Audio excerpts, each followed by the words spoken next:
앞으로 짧게는 3년, 길게는 5년 안팎에 나올 수 있는 물량은 부족하다라는 얘기입니다. 주택 공급이 부족하면 집값 상승으로 이어질 수 있다. 정답일까요? 정답이 아닙니다. 무조건적으로 공급량이 많다라고 해서 집값이 하락하는 게 아니라는 얘기입니다. 단순하게 생각하면 안 된다. 네, 안녕하세요. 반갑습니다. 이경민의 부동산 하이킥의 이경민입니다. 자, 국토부가 2023년 상반기 주택통계 자료를 발표했습니다.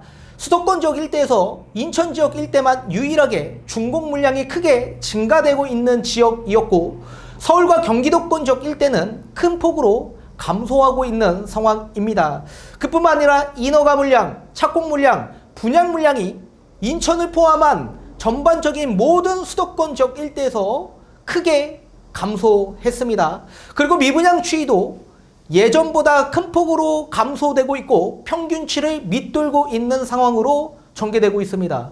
자, 따라서 앞으로 나올 수 있는 공급 물량은 큰 폭으로 감소하고, 그러면 주택 공급 부족 현상과 함께 미분양 감소가 이어지게 된다라고 한다면 집값에는 어떤 영향이 있을까요? 집값이 상승할 수 있을까요? 알기 쉽게끔 풀어드리도록 하겠습니다. 자, 우선 전국 미분양 주택 현황을 한번 보도록 하겠습니다. 자, 아파트를 포함한 모든 주택에 대한 현황입니다. 자, 서울은 1181호가 미분양이었고, 인천은 2152호, 그리고 경기도는 7226호, 그래서 수도권 전반적인 약 1559호 정도가 미분양이 낮다. 이건 평균치보다 밑돌고 있는 상황이다라고 보셔야 됩니다. 그리고 전국적으로 본다라고 하더라도 가장 미분양이 높았던 구간이 2009년이었습니다. 2008년. 그래서 16만 6천호였다가 가장 낮았던 시기는 2021년 기준 약 14,000호 정도밖에 되지 않았습니다. 지금은 현재 2023년 6월달 기준 6만 6천호로 기록되어 있습니다. 자, 그래서 이 평균치가 얼마냐면 6만 6천호입니다. 따라서 평균치로 지금 다시 내려가고 있다라고 보셔야 됩니다. 그리고 입주 후 악성 미분양을 뜻하는 이 노란색 지표가 있는데, 가장 높았던 구간은 5만 2천호가 나왔던 구간이었고, 가장 낮았던 구간은 2021년, 2022년 약 7천호 정도였습니다. 그런데 지금은 현재 악성 미분양이 2023년 6월 달에 9천호 정도밖에 되지 않습니다. 자, 그리고 인허가 물량을 한번 보도록 하겠습니다. 짧게는 뭐 한 5년, 길게는 한 7년, 요 안팎에서 수도권 지역에서 나올 수 있는 물량이라고 보시면 좋을 것 같습니다. 자, 이렇게 보면 2023년 이 기준 대비해서 전년 대비 증감률을 보게 되면 제가 노란색 지표로 체킹을 한 게 감소했다라고 보셔야 됩니다. 근데 인천 지역 일대만 48.8%로 증가한 수치입니다. 그리고 5년 대비, 10년 평균 대비해서 봤을 때 인천 지역 일대만 약 6.5% 수준에서 지금 증가되고 있다라고 보셔야 되고, 나머지 지역 일대와 지방 지역 일대 그리고 전국 평균 전부 다 감소하고 있다라고 보셔야 됩니다. 자, 그리고 아파트 기준에서 따져본다면 2023년 상반기 기준에서 전년 대비해서 본다면 서울 지역 일대만 지금 6%로 아파트 기준에서 좀 증가되고, 비아파트에선 큰 폭으로 지금 감소하고 있다라고 보셔야 됩니다. 그리고 5년 대비, 10년 대비로 봤을 때 전부 다 감소하고 있다. 그래서 전년 대비 증감률도 중요하지만 5년, 10년 대비, 평균치 대비해서 얼마만큼 감소하고 있냐, 증가하고 있냐를 봐야만 합니다. 근데 감소하고 있다는 걸 보실 수가 있습니다. 자, 이번에는 착공 물량입니다. 자, 착공하고 그렇다면 3년 안팎에 나올 수 있는 물량입니다. 2013년 대비해서 전년 그리고 5년 평균, 10년 평균으로 봤을 때 전부 다 큰 폭으로 감소하고 있다라고 보셔야 됩니다. 거의 뭐 많게는 인천 지역 일대는 뭐 70% 정도가 감소하고 있고, 평균적으로 본다면 약 50% 정도가 감소하고 있다. 그래서 착공 물량이 나올 수 있는 물량이 없다라는 얘기입니다. 자, 그리고 아파트 기준에서 한번 보도록 하겠습니다. 아파트 기준에서 본다라고 하더라도 거의 50에서 60% 요 사이에서 지금 감소가 나오고 있고, 비아파트 주택에서도 마찬가지 큰 폭으로 평균 대비 감소하고 있다는 걸 보실 수가 있습니다. 자, 이번에는 분양, 입주자 모집 공고를 기반해서 나올 수 있는 승인된 입주 물량입니다. 자, 이런 물량은 뭐 짧게는 1년, 길게는 2년 안팎에 나올 수 있는 물량이라고 보시면 좋을 것 같습니다. 자, 이렇게 보면 2023년 요 대비, 상반기 대비해서 전년 대비로 본다면 서울은 약간 물량이 좀 증가되었다라고 보셔야 됩니다. 물량이 좀 56.6%로 증가되었고, 그리고 5년, 10년 대비로 본다면 큰 폭으로 감소하고 있다는 걸 보실 수가 있습니다.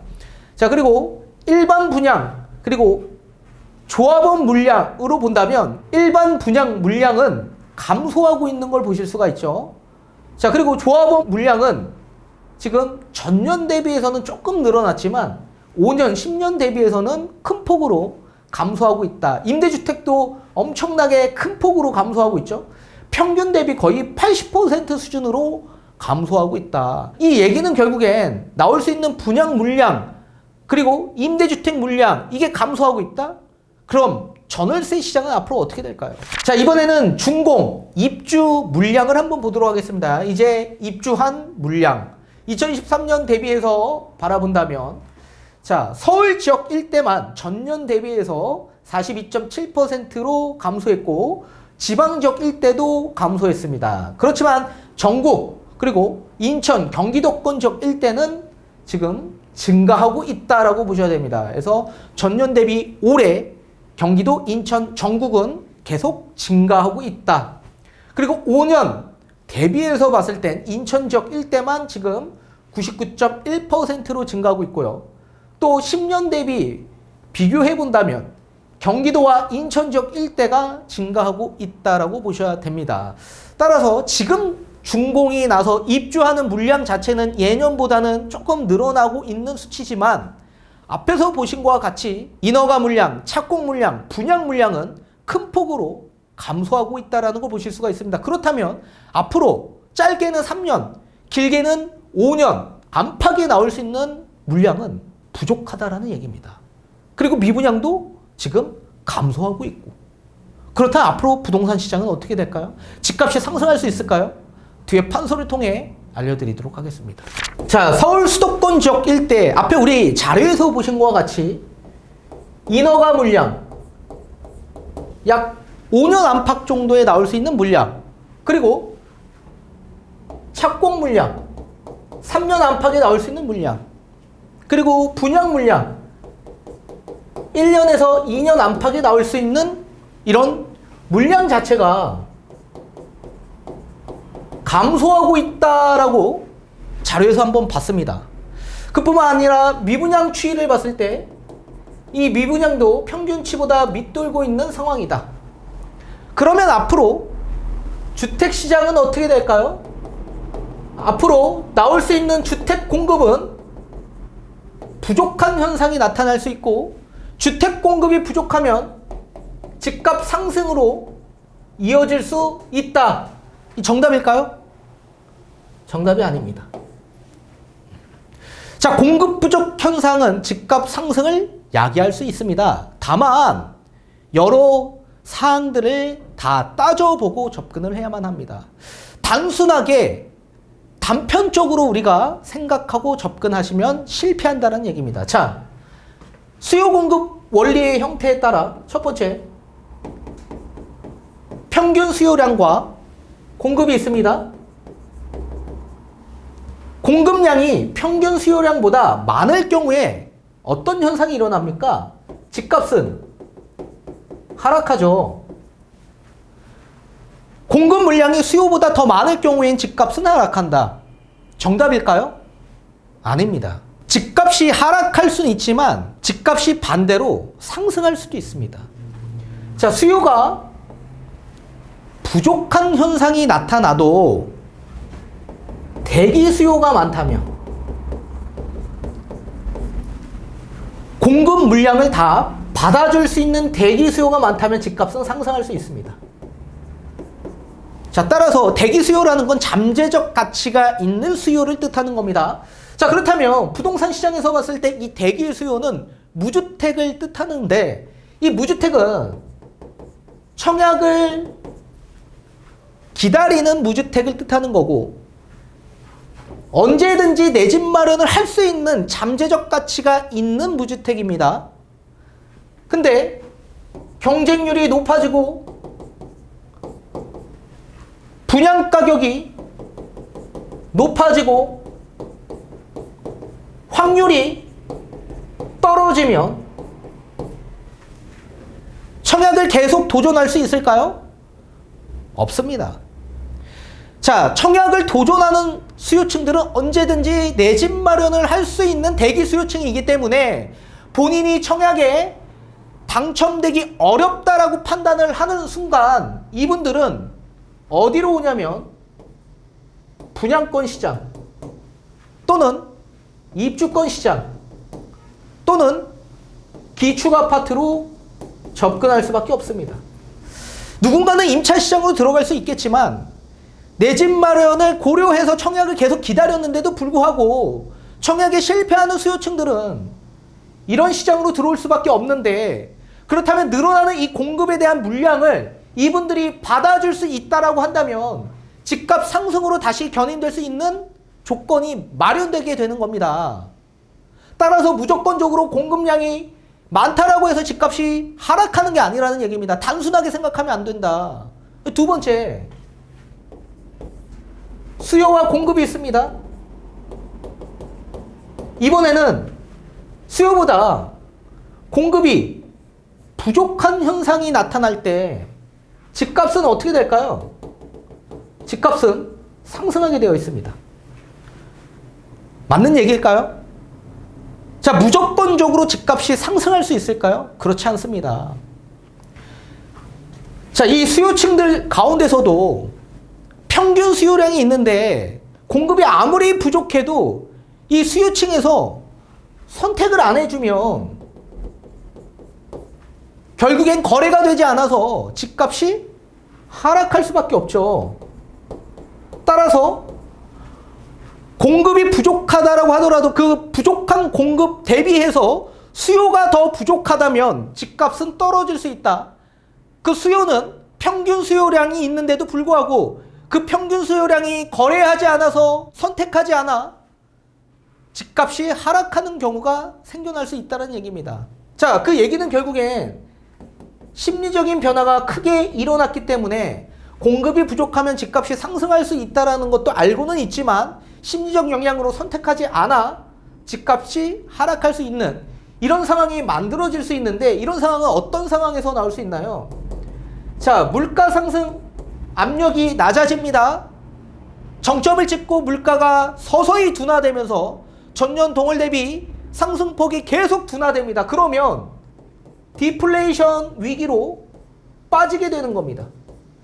자, 물가 상승이 둔화되고 디플레이션 위기가 발생이 된다라고 한다면 소비가 큰 폭으로 위축이 되고 경기가 큰 폭으로 악화되면서 심리가 엄청나게 위축돼서 돈맥경화, 자금 경색이 생겨서 돈이 돌지 않는 상황이 마련되게 될 겁니다. 자, 지금 이 시기에서는 아직 인플레이션 구간이죠.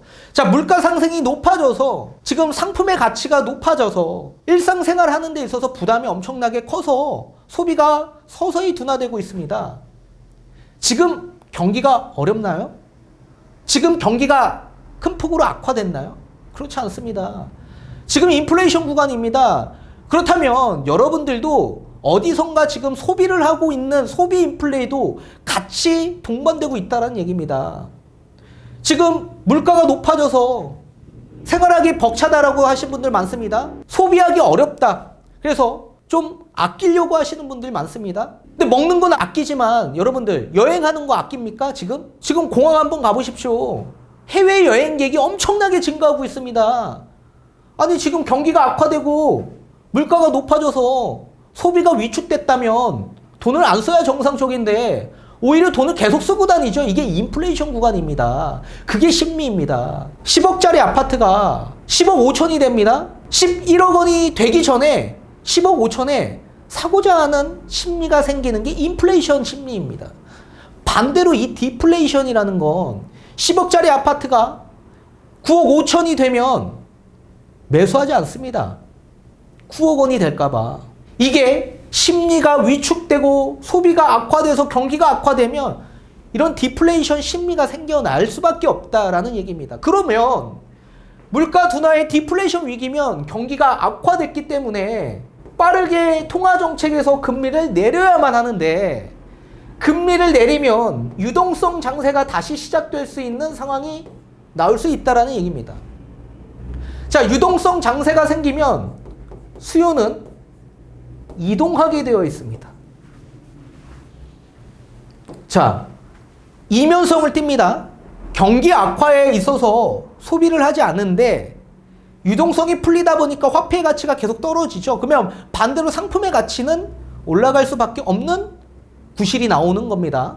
그러면 수요는 이동하게 되어 있습니다. 물가 상승률 대비 집값 상승률이 높았던, 실질 집값 상승이 높았던 그런 고평가 지역 일대에서는 수요가 이탈합니다. 반대로 물가 상승률 대비 물가가 엄청나게 높아졌던 시기에 물가 상승률 대비 실질 집값 상승이 저조했던 저평가 지역 일대는